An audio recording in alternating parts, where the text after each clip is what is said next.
بسم اللہ الرحمن الرحیم. خالد محمود رسول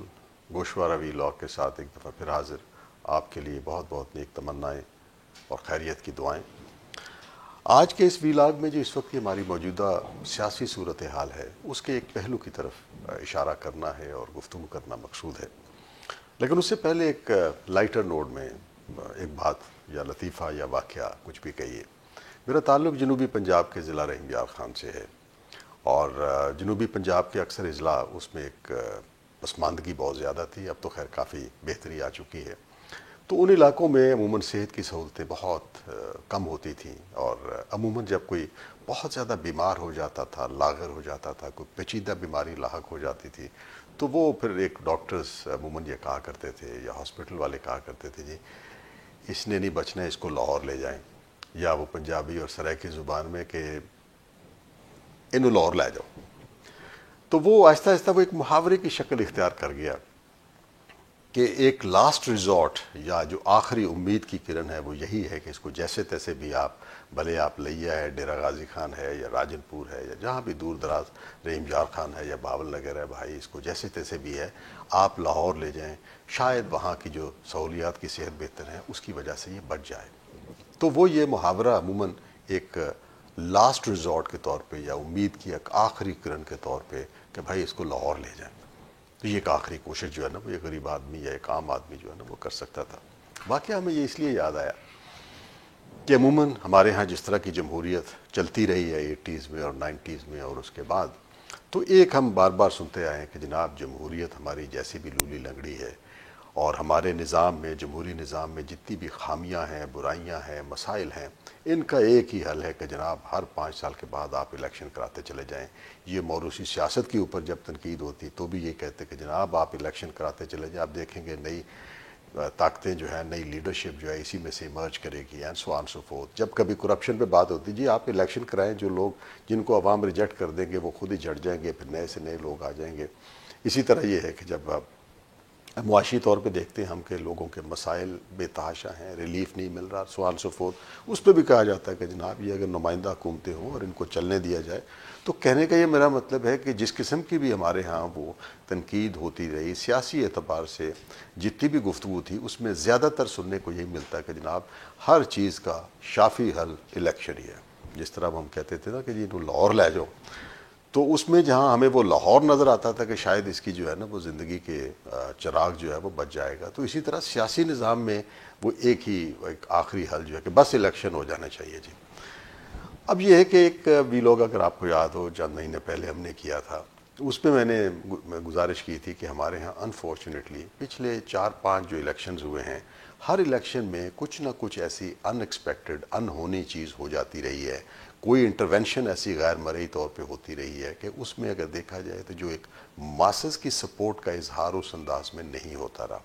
2002 کے آپ الیکشن پہ دیکھ لیجئے، اس کے بعد جس انداز میں پکڑ دھکڑ کی حکومت مشرف دور میں بنی وہ ہمارے سامنے، پھر اس کے بعد 2008 کے میں جو ہوئی اس میں سے آپ پہلے دیکھ لیجئے کہ بے نظیر کی شہادت کا واقعہ ہو گیا،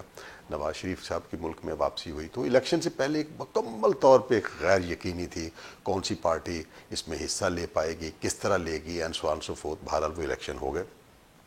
2013 کے جو الیکشن ہوئے وہ الیکشن ادھر ہوتے گئے اور ساتھ میں 35 پنکچر کا جو ہے نا وہ شور چلنا شروع ہو گیا. پھر اس کے بعد آپ کے سامنے وہ سارا long march and so on so forth. 2016 میں اقامہ برآمد ہو گیا،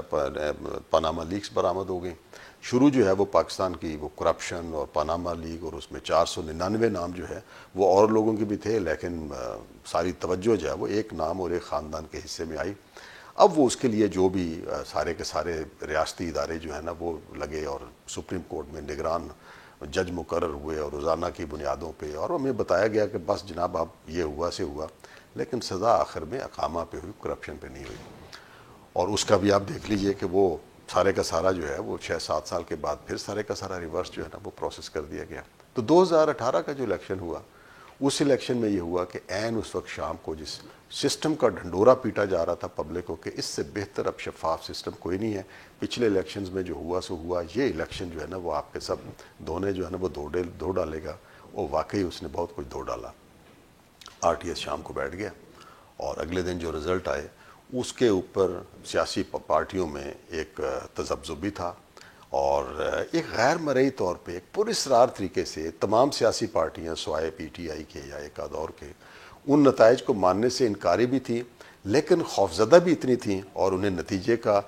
اعتبار بھی اتنا زیادہ تھا کہ اگر وہ مختلف فورمز پہ لے کے بھی گئے تو ان کی سنوائی نہیں ہوگی۔ کہ آپ یہ دیکھیے کہ اتنا بڑا واقعہ ہونے کے بعد اس کو مختلف فورمز کے اوپر کسی بھی بڑی پارٹی نے چیلنج نہیں کیا۔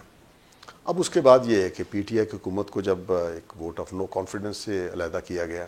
پی ڈی ایم کی حکومت آئی، اس نے آ کے وہ تمام جو ایک لیگل بیٹلز اور ہیسلز تھیں اس سارے کو سیدھا کیا، اور اس کی جو قوم کو اور ملک کو ایک قیمت ادا کرنا پڑی۔ وہ تو کہتے ہیں کہ جی ہم نے آپ کو ڈیفالٹ سے بچایا، لیکن بہرحال قوم کو جو قیمت ادا کرنا پڑی ان کے آنے کی، اور انہوں نے جو اپنے کام سیدھے کیے، اس کا نتیجہ ہم اس وقت دیکھ رہے ہیں کہ نواز شریف صاحب کی واپسی ہوئی ہے۔ اور وہ جو 2016 سے لے کے 17 تک کے پروسیس میں بالکل وہ ایک انصاف کا اور ہمارے اداروں کا اور تحقیقات کا پینڈولم جو یہاں چلا تھا، وہ اب بالکل پینڈولم جو ہے نا وہ یہاں چلا گیا۔ اور اس پورے پروسیس میں حیرت کی بات یہ ہے کہ اس وقت بھی میڈیا کی یلغار تھی، اور خبریں اور تحقیقات اور یہ اور وہ، اور ایک عام پاکستانی کو یہی باور کرایا جا رہا تھا کہ یہ ہی ریالٹی ہے۔ آج 6-7 سال کے بعد پینڈولم جب یہاں ہے، ہر چیز ریورسل میں ہے، اس وقت بھی ہم پاکستانی کو یہی بتایا جا رہا کہ جناب یہی ایک حقیقت ہے۔ تو حیرت کی بات یہ ہے کہ ایک عام پاکستانی اس تذبذب کا شکار ہے۔ وہ کیا تھا اور یہ کیا ہے؟ دوسرے یہ ہے کہ وقت بڑی تیزی سے بدلتا ہے۔ آپ کو یاد ہوگا کہ جب وہ پاناما کے سلسلے میں نواز شریف صاحب کو ایون پارٹی کی سربراہی کے لیے نااہل قرار دے دیا گیا، تو آپ کو اچھی طرح یاد ہوگا جو سینٹ کے لیے انہوں نے ٹکٹیں جاری کی تھیں، ان سب کو پھر آزاد جو ہے نا وہ لڑنا پڑا۔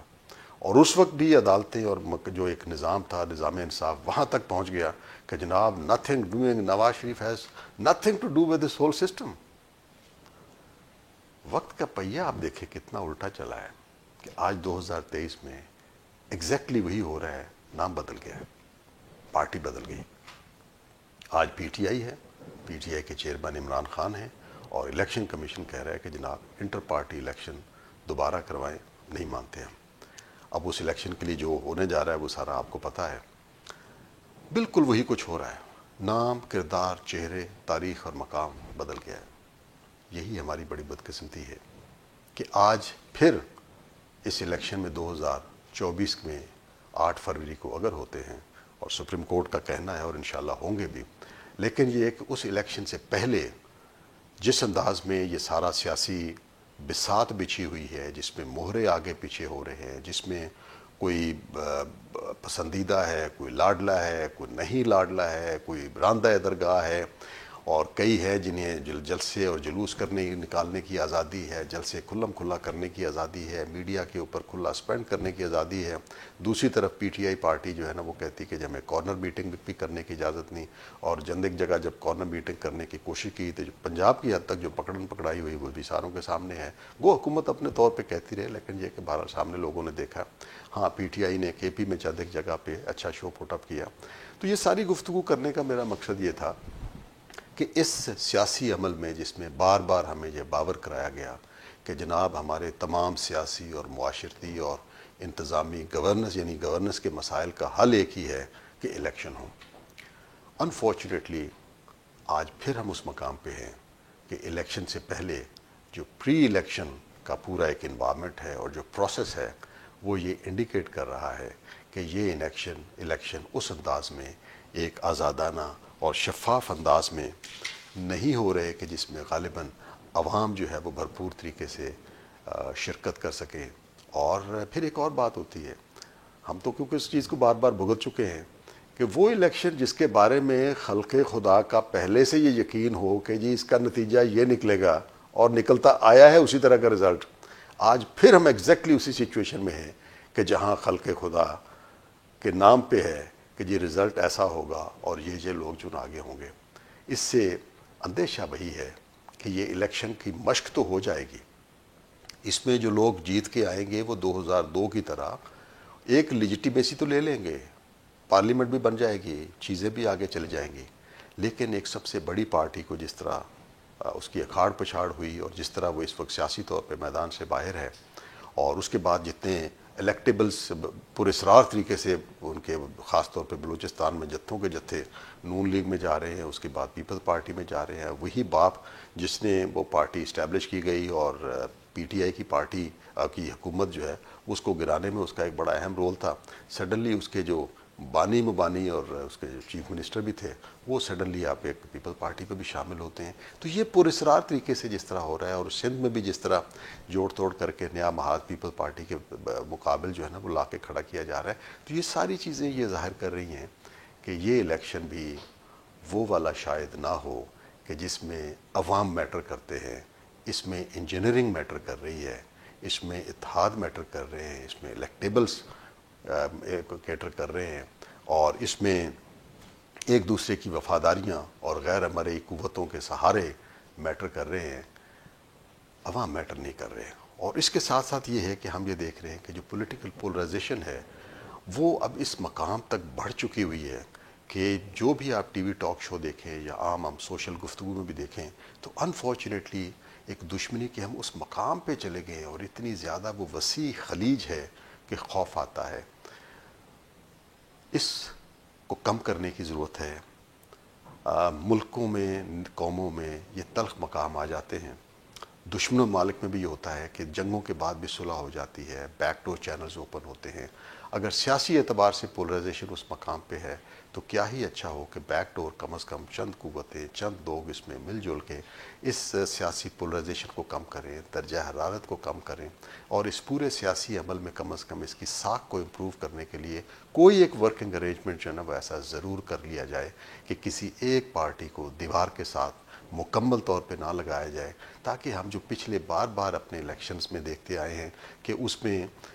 لیجیٹیمیسی تو بن جاتی ہے لیکن جو ایک وائڈر سپورٹ اور ان الیکشنز کے بطن سے جو ایک سٹیبلٹی نکلنی چاہیے وہ نہیں نکلتی. تو جس طرح کی سیاسی دشمنیاں ہم نے پال لی ہیں ان کو دوبارہ ذرا تھوڑا سا لمٹس میں لانے کی ضرورت ہے، شاید اس کے بطن سے ایک سٹیبلٹی برآمد ہو جائے. اپنی گفتگو کا اختتام بشیر بدر صاحب کے خوبصورت شعر سے کر رہا ہوں. دشمنی جم کر کرو، دشمنی جم کر کرو، لیکن یہ گنجائش رہے جب کبھی ہم دوست ہو جائیں تو شرمندہ نہ ہوں. کاش ہمارا سیاسی منظر کم از کم اس حد تک قابل برداشت ایک دوسرے کو اپنے لیے کر لیے. اس کے ساتھ ہی اجازت دیجیے خالد محمود رسول کو، پھر انشاءاللہ حاضر ہوں گے. اللہ حافظ. اپنا بہت بہت خیال رکھیے.